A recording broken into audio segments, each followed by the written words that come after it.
Živjo, moje ime je Patricija in tole za mano je strašilo. Nanj sem naletela na svojem današnjem sprehodu in se spomnila na zelo lepo pravljico, ki jo je napisala in ilustrirala britanska ilustratorka Bernadette Watts in ki govori o prav takem strašilu. In zato sem se odločila, da vam prav to pravljico preberem danes za lahko noč. Če vas pravljica zanima, ostanite z mano, ker se bo začela čez natanko 3, 2, 1, zdaj.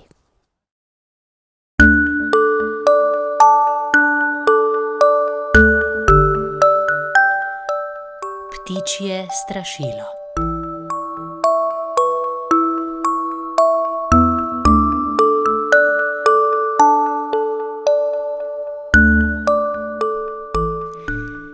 Sredi strnišča je stalo ptičje strašilo. Kar tu ostani, tatarman, je rekel kmet in ga še enkrat trdno zapičil v zemljo. Otroci te bodo veseli. Strašilo je bilo že dolgo brez dela. Odkar so poželi žito in ga spravili v kaščo, se tudi ni več počutilo varno. Prej je namreč med klasjem dobro skrilo svojo leseno nogo. Zdaj pa so lahko vsi opazili, kako usmiljenja vredno je. Lesen kol za nogo in strgane cunje. Klavrno res. Taterman, taterman, so že oddaleč klicali otroci. Prva je pritekla Manca. Glej, taterman, kaj sem ti prinesla. Strašilu je v prepereli klobuk zataknila čudovita pisana peresa. Katarina mu je okrog suhega vratu zavezala rdečo ruto. Imeniten si, taterman, se je zasmejala in veselo zaploskala. Zadnji je prisopihal Florian. Da te ne bo po zimi zeblo, je rekel in mu nataknil rokavice. Strašilo je od peres na klobuku do zadnje trščice v zemlji preplavilo veselje. Prišla je še kmetica z veliko cajno v roki in sedla v bližino. Pridite jest, otroci, je poklicala. Florian je vzel košček kruha in ga položil strašilu na ramo. Ko se je sonce nižalo in so sence rasle, so odšli domov.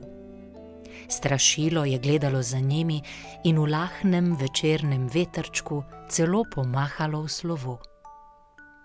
Odslej so se otroci vsak dan igrali na travniku ob njivi, kjer je stalo strašilo. Včasih so mu vrgli žogo. Odbila se je ob njegovi leseni nogi in zdelo se mu je, da se res igra z njimi. Toda poletje je minevalo, dnevi so postajali krajši, noči bolj mrzle. Zapihal je veter in otroci so le malo kdaj še prišli na travnik. Strašilo je neskončno pogrešalo njihove igre, njihov smeh. Tako osamljeno je bilo.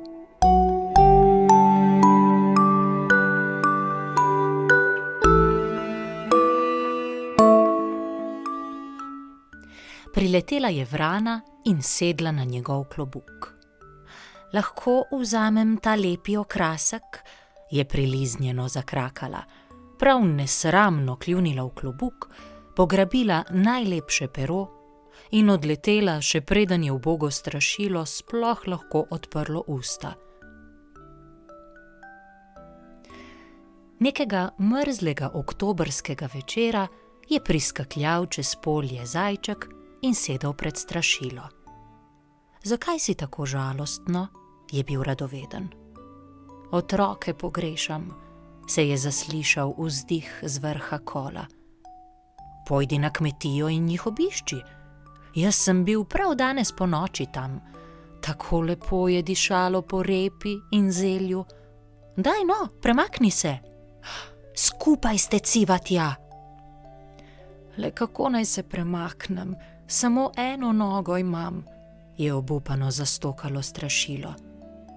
Ojoj, samo eno, revež, zato pa si tako krevljast.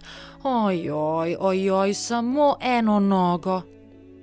in pretreseni zajček je kar malo zmeden oddrobencljal čez polje. Strašilo je večer za večerom hrepeneče opazovalo kmetijo. Čim bolj temno je bilo, tem več luči je ugasnilo v hiši. Mimo se je prihuljeno priplazila lisica, oglašal se je čuk. Strašilo je zeblo, le rdeča rutica in rokavice so ga malo grele. Decembra je padel sneg. Pokril je gola drevesa in otrple roke ubogega Strašila. Priletela je taščica. Drobtinice, drobtinice, je čivknila vprašujoče. Ničesar nimam, je zatarnalo Strašilo. Potem bom pa prst letela na kmetijo in našla kaj dobrega za naju, je odločno povedala taščica. Boš videla tudi otroke, je vprašalo Strašilo. Seveda, je rekla ptička. Saj večkrat sedim na okenski polici in kukam v hišo. Včeraj sem videla v sobi smrečico, svečke so gorele na njej. To pa že ne bo držalo, je odkimalo Strašilo. Pa bo, zleti tja in si sam oglej, ti nejeverni Tomaž. Ne znam leteti, ptičica, je potožilo Strašilo. Še hoditi ne moram, samo eno nogo imam. Čiv, je zgroženo začivkala taščica in odletela.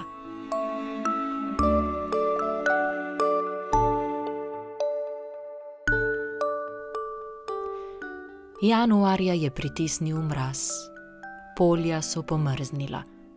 Strašilo je skozi svoje strgane cunje čutilo ledeni veter prav do kola. Težki sneg mu je pritiskal ramena k tlom. Nič kaj trdno ni več stalo, vsak močnejši piš bi ga že lahko prekucnil. Mimo je hušknila miška. Ali iščeš svojo luknjo? Je vprašalo Strašilo. Miška mu ni mogla odgovoriti. Imela je namreč poln gobček svoje zimske zaloge. Stekla je naprej. Še miška se ne zmeni zame, je vzdihnilo ubogo zapuščeno Strašilo. Njegov vzdih je zazvenel čez polje kot mrzel zimski veter v golih vejah dreves. Neke deževne noči, ko je divjala nevihta in so bile njive razmočene, se je Strašilo prevrnilo. Veliko dni in noči je ležalo na tleh. Zametel ga je sneg, dež je padal nanj, veter je vel čezenj. Toda prišel je dan, ko je spet posijalo sonce. Priletela je lastovka, pobrala z njive slamico in odletela, pa se je spet vrnila po drugo slamico. Kje si pleteš gnezdo? Jo je vprašalo Strašilo. Tamle, na kmetiji, nad kuhinjskim oknom, je zaščebetala ptičica. Potem kdaj pa kdaj vidiš tudi otroke? Vsak dan, je odgovorila lastovka in mu na dolgo in široko pripovedovala o njih. Strašilo in lastovka sta postala dobra prijatelja in ptička mu je pridno nosila novice s kmetije. Nekega dne je priletela vsa razburjena. Dojenčka imajo, pod jablano spi. Tudi moji bodo kmalu pokukali na beli dan. Zdaj pa otrok ne bo več k meni, je z žalostjo pomislilo Strašilo. Z dojenčkom se bodo igrali. Čebele so brenčale, med travo so lezli hroščki sem ter tja, vse povsod so vzcvetele pisane rože. Čeprav je Strašilo še vedno pogrešalo otroke, mu je toplo sonce le dobro delo. Nenadoma je zaslišalo glasove in senca je padla nanj. Glejte no, naš taterman! Bil je Florjan in Strašilo ga je takoj spoznalo. Tudi oče je stopil bliže. Pa res. Veste kaj, otroci? Domov ga bom odnesel. Odslej bo varoval naš zelenjavni vrt. To je najboljši tatarman, kar smo jih kdaj imeli. Prmej kokošta res. Tako je rekel kmet. Sklonil se je, dvignil ubogo strašilo in si ga naložil na rame.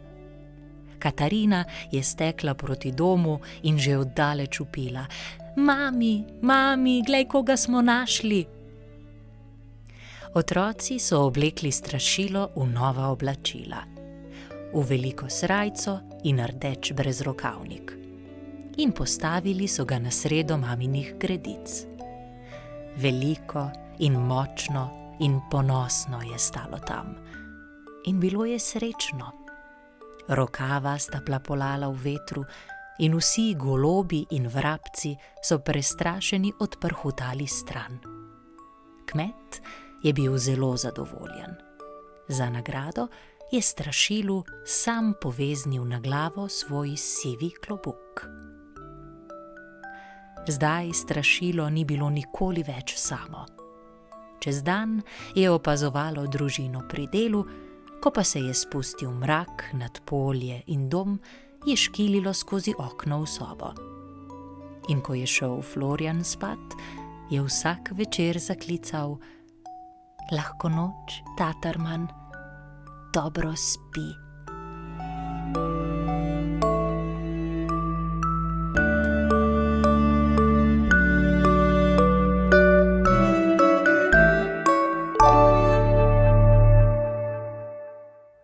Dragi otroci, hvala, da ste prisluhnili današnji pravljici.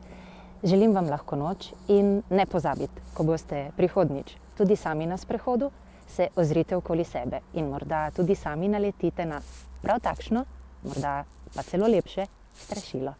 Lahko noč!